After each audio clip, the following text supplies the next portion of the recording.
दीदी, क्या हो गया आपको? ऐसे हाँफ क्यों रही है? साहब जी, मंजन लाना भूल गए थे ना, तो इसीलिए नीम की दातून लाने गई थी। इससे? हाँ साहब जी, ये चबाने से कड़वा तो लगता है, पर ये सेहत के लिए बहुत अच्छा होता है। इन्होंने इससे दांत कभी साफ नहीं किया होगा, फिर इसे कैसे इस्तेमाल करेंगे? अगर गांव वाले देखेंगे तो क्या कहेंगे इनके बारे में? अरे, तुम कुछ देर के लिए शांत रहोगी क्या? शुरुआत में थोड़ा कड़वा लगेगा, पर बाद में आपको ठीक लगेगा साहब जी। हाँ, ये तो फल की तरह मीठा होता है ना। ये आपके प्यार में इसके कड़वापन को भूल जाएंगे और दातुन से दांत साफ कर लेंगे। इसकी बहन को हमारे बारे में शक ना हो, इसलिए ऐसा कर रही होगी।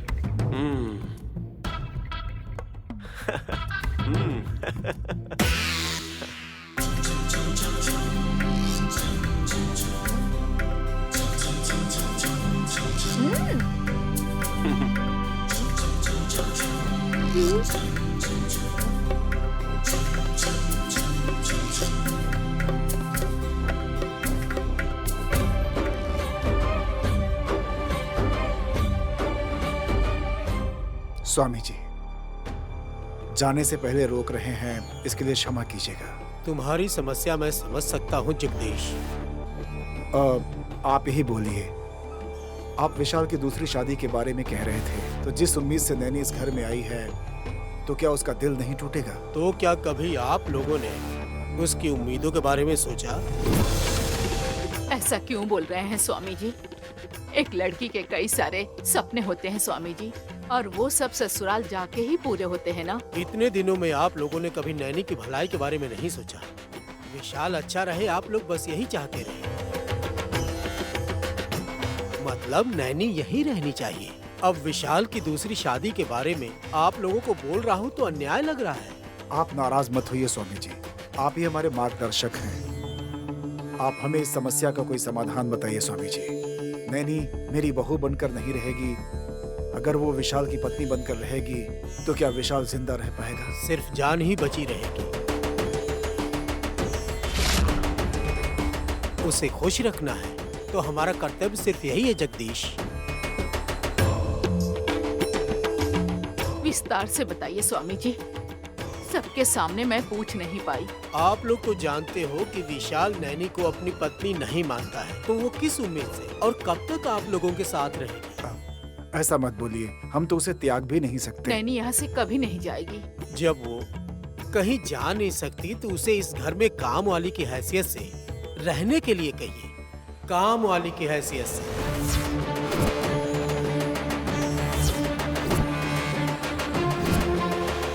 आप ये क्या कह रहे हैं स्वामी जी? इस घर की गृह लक्ष्मी एक काम वाली बनकर रहेगी? जरा गहराई से सोचिए। अगर नैनी विशाल से दूर हो जाएगी तो विशाल की मृत्यु अवश्य हो जाएगी। और वैसे भी अगर नैनी इस घर में रही तो शत्रु के द्वारा उस पर जान का खतरा मंडराता रहेगा। एक आश्रय की तरह वो यहाँ रहना चाहती है। ये बात नैनी से बुलवा दीजिए। ऐसे कौन लड़की रहना चाहिए स्वामी जी? पति की सेवा करने के लिए कहेंगे तो करेगी, लेकिन उसके बजाय वो घर के सभी लोगों की सेवा करे, ऐसा भला हम कैसे बोल सकते हैं? यही आखिरी अवसर है। आप अपने घर वालों को यही बताओ कि नैनी इस घर में काम करने वाली है, और इस बात को यकीन दिलाने के लिए विशाल की दूसरी शादी कराना होगा, या नाटक रचने से ही दोनों की जान बच सकती है। दूसरा कोई मार्ग नहीं है।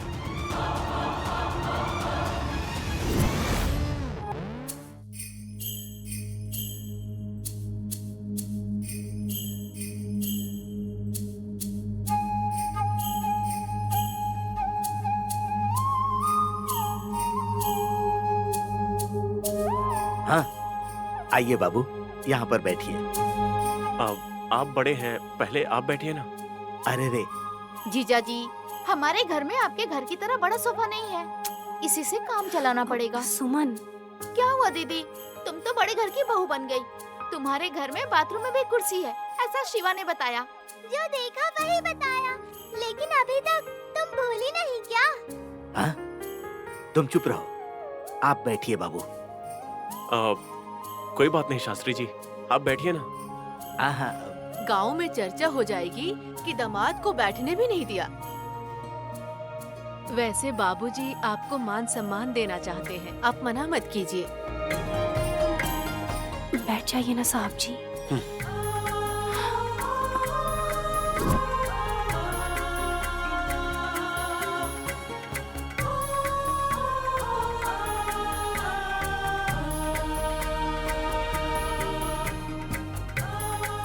जीजाजी तो तुम्हारे प्यार में पागल हो गए हैं दीदी। जैसा कह रही हो वैसा कर रहे हैं। तेरा मुंह। अब मुझे क्या हो गया, पाउडर तो लगाती हूँ।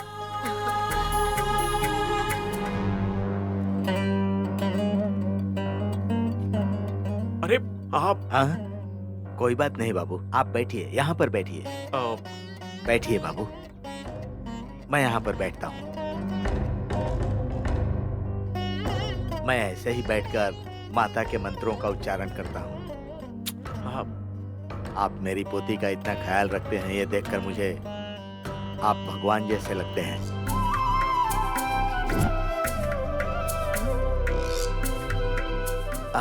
अब लीजिए बाबू। मतलब मैं ये कभी खाइए ना साहब जी।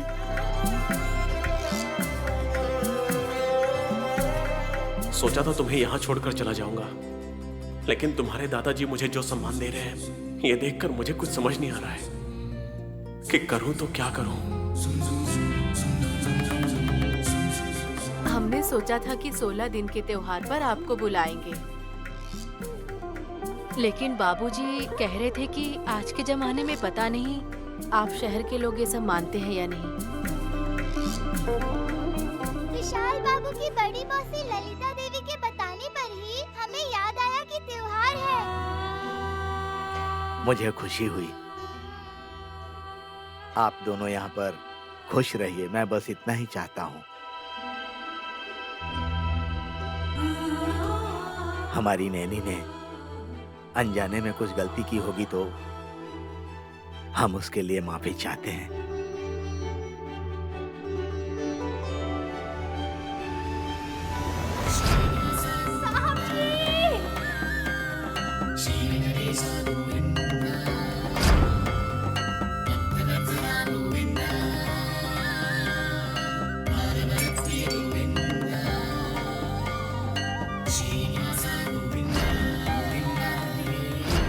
रुक जाओ।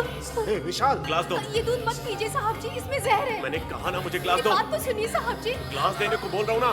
साहब जी, अरे क्या हुआ? ये दूध नहीं है, ये जहर है। मेरी दीदी सबका ख्याल रखने वाली शर्मीली लड़की है। मैं ना पूरे दिन बोलती रहती हूँ, पर मेरी दीदी बिल्कुल शांत रहती है। खुद देख लीजिए। हाँ बाबू, कल एक पुजारी जी आने वाले हैं। कल त्योहार का अवसर है तो एक रस्म करनी होती है। इस शुभ अवसर पर आप नैनी के गले पर काला टीका लगा देंगे तो हमारा त्योहार संपन्न हो जाएगा।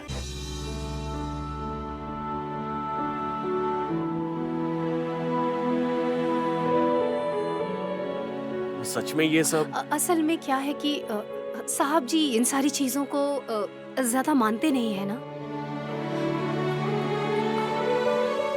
भले ही आपके दिल में एहसास ना हो, लेकिन आप बड़ों की बात मानने से इनकार नहीं कर सकते जीजाजी। ये थोड़ी बातूनी किस्म की है बेटा, बुरा मत मानना। It's okay.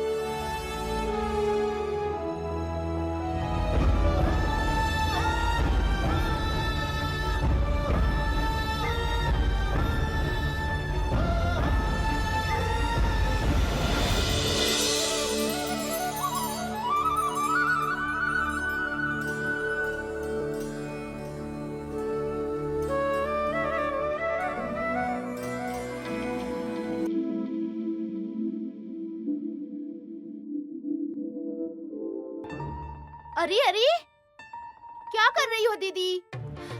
कपड़े धो रही हूँ सुमन। ऐसे कैसे धो रही हो? अच्छे से तो धो रही हूँ। अरे बाप रे, मैं पूछ रही हूँ तुम कपड़े क्यों धो रही हो? क्यों? वो गांव में सरोजनी दीदी है ना, उन्हें बुलाया कपड़े धोने के लिए। क्यों, पैसे बहुत हो गए हैं क्या? तुम तो चुप रहो। अब मेरी दीदी ना बड़े घर की बहू बन गई है। अब पहले वाली दीदी नहीं रही, ये शहर में रहती है। जरा इनके सोने के गहने।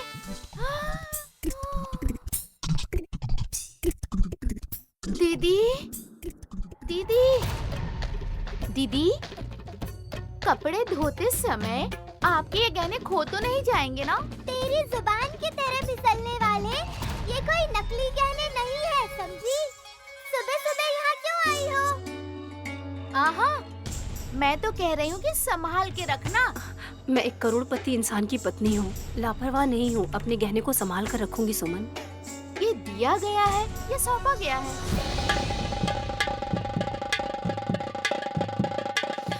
हासनी मीम साहब जी ने मुझे दिया है। कहीं सुमन को शक तो नहीं हो गया है? ऐसा क्यों पूछ रही है ये किसी के दिए गहने क्यों पहनेगी? ऐसी वैसी घर की बहू है, जगदीश जी के घर की बहू है। उनके घर की बहुओं को सोने चांदी से सजा कर रखते हैं। तुमको ये देखकर समझ में नहीं आता क्या?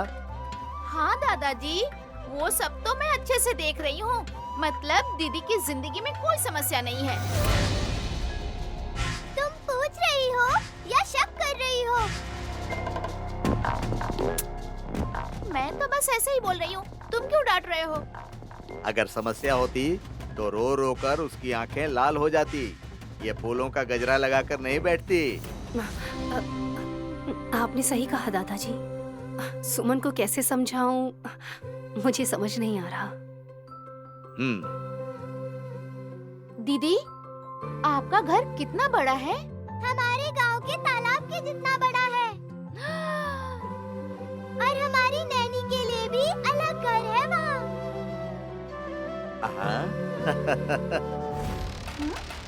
सुना है कमरा अलग देते हैं, घर कैसे अलग दिया? शिवा ठीक से बता नहीं पाया सुमन।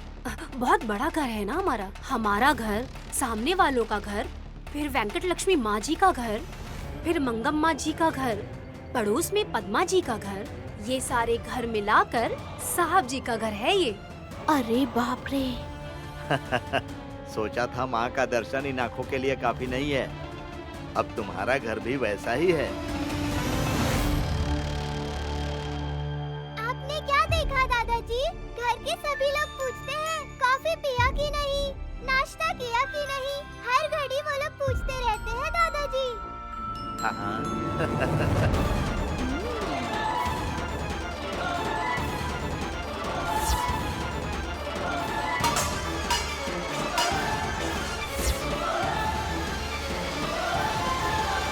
वहाँ नैनी का ख्याल रखने वालों की कमी नहीं है। माँ जी, तू अपना मुंह बंद कर। मेरी बात सुनिए। माँ जी, हे, मेरी बात तो तू सुनिए। अपना मुंह बंद कर। आप मेरी बात सुनिए, मैं सच कह रही हूँ। चल निकल।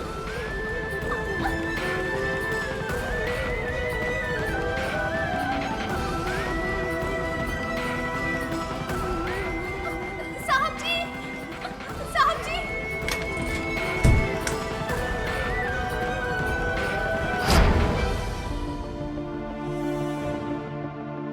तुम्हें बोलने की जरूरत है क्या? मैं अपनी पोती की आंखों में देखकर समझ सकता हूँ।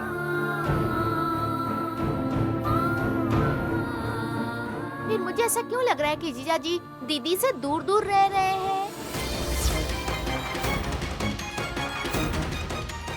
तेरी आंखें हैं या कुछ और है? झूठी कहीं की? शक की नजरों से मत देखा करो सुमन।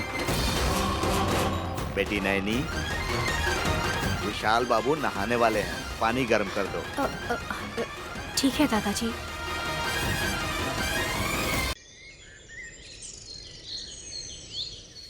दीदी, इस खुशी में ना मेरा नाचने का मन कर रहा है।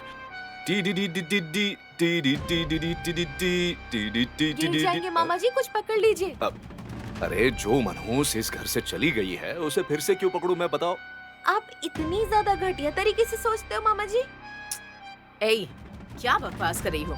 चलो जाओ यहाँ से। सासू माँ, आप एक बार एक्सरे करा लीजिए, अच्छा रहेगा आपके लिए। क्यों? मुझे तो लगता है आपके पेट में कोई अग्निकुंड है। नहीं तो नैनी के लिए इतना ज्यादा आग क्यों उगलती आप?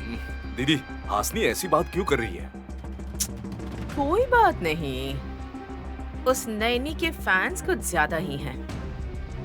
एक जंगली लड़की की बुराई की जा रही है ना, इसलिए इस बेवकूफ लड़की को सहन नहीं हो रहा।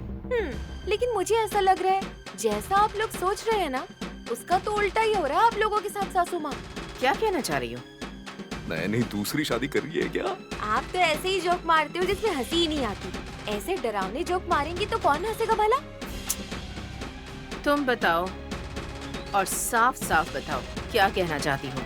एक बर्फ का टुकड़ा अच्छा ही दिखता है, लेकिन उसे हाथ में जोर से दबाने से क्या होता है बताइए मुझे। पिघल जाता है और क्या? आग में डाल दिया जाए तो? जल जाएगा। सही कहा, यहाँ विशाल बर्फ वो मुट्ठी में आने वाला नहीं है। जितनी भी कोशिश कर लो वो फिसल ही जाएगा।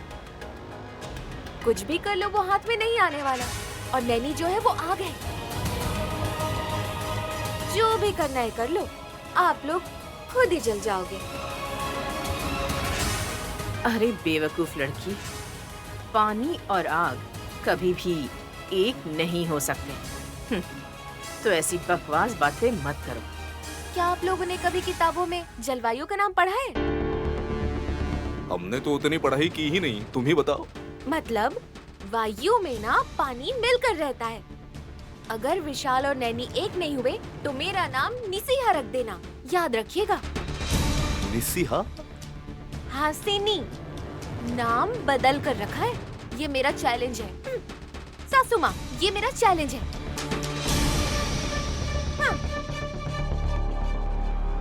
दीदी, ये है क्या? इसका कैरेक्टर मुझे समझ में नहीं आता। किसी की मानसिकता ठीक से विकसित ना हो तो उस पर दया करके छोड़ देना चाहिए। उससे ज्यादा हम कुछ भी नहीं कर सकते। अब हमें सिर्फ एक काम करना है, वो है विशाल की शादी। नहीं, विशाल बाबू के कहे अनुसार चल रही है, मैं जानता हूँ। लेकिन घर वालों को सच पता चल जाने से उनको बहुत दुख होगा। दादाजी की सेहत को देखते हुए, श्यामला माँ की घबराहट को देखते हुए सोच रहा हूँ कि नैनी और विशाल बाबू को किसी भी हाल में एक साथ कर दूँ। नैनी दीदी जीजाजी से शादी करके सच में खुश है ना? मुझे तो लगता है ये सच में कोई ब्रह्म राक्षस है, नहीं तो इतना सही ये शक नहीं कर पाती। ऐसा मैं क्यों बोल रही हूँ? क्योंकि जीजाजी तो ऊपर से खुश दिख रहे हैं, लेकिन वो अपने अंदर से खुश नहीं है। और नैनी दीदी, उन्होंने सोने के गहने पहन रखे हैं, लेकिन उनके चेहरे पे कोई चमक नहीं है। वो सब तेरा भ्रम है, क्योंकि तुमने पढ़ाई लिखाई तो की नहीं। तो सच में उनकी जोड़ी सीताराम जी की तरह है? नाटक में तो देखा है ना। अगर नहीं देखा हो तो जब इनकी सुहाग रात होगी तब देख लेना, समझी? क्या कहा? दोनों साथ में एक कमरे में नहीं रहते? शादी को इतने दिन हो गए। उस दौरान आषाढ़ महीना चल रहा था, फिर ग्रह दोष, ये सब इतनी तरह की समस्याएं चल रही थी, इसीलिए टल गया। और ये जो 16 दिन के त्योहार के लिए नैनी को अपने मायके आना हुआ, सिर्फ इसीलिए।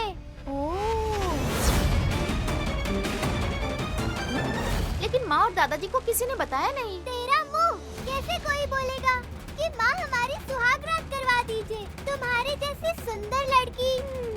अगर नैनी भी तुम्हारे जैसे सुंदर हो जाए, साथ श्रृंगार कर ले, तो विशाल बाबू नैनी को अपने कंधे पर उठा कर ले जाएंगे। बोलो, सही कहा ना? शिवा, ये क्या बोल रहे हो? दीदी, इसकी बातों पे ना ज्यादा ध्यान मत दीजिए। अब नैनी की बात है तो क्यों ना बोलूं? नहीं बोलना है ना। नैनी दीदी की सुहाग रात है, मैं किसी को थोड़े ना बताऊंगी। हमारी सुहाग रात? मैं सब जानती हूँ दीदी। मैं तब से सोच रही थी जीजाजी क्यों हर बात पे गुस्सा कर रहे हैं, लेकिन अब जाके शिवा ने सब मुझे बता दिया। अब मैं चाहती हूँ कि तुम दोनों एक हो जाओ, फिर देखना जीजा जी बिल्कुल शांत हो जाएंगे, गुस्सा भी नहीं करेंगे और तुम्हारी जिंदगी में रोशनी आ जाएगी। सुमन, ये सारी बातें क्या जरूरत है इनकी? अरे ऐसे ही तो एक परिवार बसता है दीदी। शादी नहीं हुई लेकिन इसे सब पता है। कामिनी के साथ जब मैं दूसरे गांव गई थी ना, तब ये सब सुना था। अब चलो, हमें बहुत सारी तैयारी करनी है, चलो देखते हैं। सुमन, सुमन रुको, सुमन। शिवा, तुमने उसे क्यों बताया कि हम दोनों के बीच में कुछ नहीं हुआ है? वो कैसे शक कर रही थी तुम नहीं जानती। अरे इतना शक तो पुलिस वाले भी नहीं करते। जब वो सवाल पूछ रही थी तो मैंने उसको भटकाने के लिए तुम्हारी सुहाग रात की बात छेड़ दी, नहीं तो तुम दोनों का नाटक उसे पता चल जाता। चलो अब तुम चिंता मत करो, सब अच्छे से होगा। दूध का ग्लास हाथ में पकड़ो और बिना कुछ भी सोचे हुए कमरे में जाओ। तुम्हें क्या, तुम तो बस बोल देते हो।